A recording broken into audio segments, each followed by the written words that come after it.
মা আছে, বাপ নাই। আমি জন্ম আমার বাপরে দেখতে পাই না, আমার মার সাথে ছাড়াছাড়ি হয়েছে। বাবাকে দেখতে পাই না, এটাই একটা খালি কষ্ট মনের মধ্যে।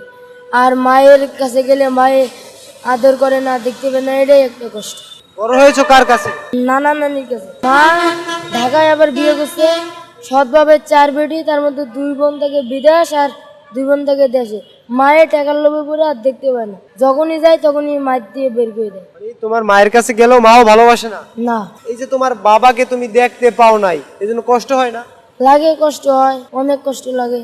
আমারও ইচ্ছা হয় অনেক কিছু খাইতে, আমার বাপ নাই, বাপ যদি থাকতো আমি অনেক কিছু খাইতে পারতাম। আর মায়ে দেখতে পাইলে অনেক কিছু খাইতে পারতাম মায়ের সাথে। বাবাকে দেখতে পাই না, এটাই একটা খালি কষ্ট মনের মধ্যে। আর মায়ের কাছে গেলে মায়ে আদর করে না, দেখতে পাই না, এটাই একটা কষ্ট। নানা নানির কাছে কেমন ভালোবাসা পেয়েছো? নানা নানির কাছে ঠিক মতো ভালোবাসা পাই নাই। নানা নানি মারতো, মামা মামি মারতো, এটাই। কেন মারতো? দুষ্টুমি করতা? না, মানে যে কাজ করি না দেখে খালি মার দিত, আর কথা না শুনলে খালি মার দেয়। লেখাপড়া করাইছে তোমাকে? হ্যাঁ, কোন ক্লাস পর্যন্ত পড়ছো? 4। তারপর লেখাপড়া কেন ছাড়লা? বেতন দেওয়া লাগে আর পড়ায় না। মাদ্রাসা ছিলা? হ্যাঁ, মাদ্রাসায় ছিলাম।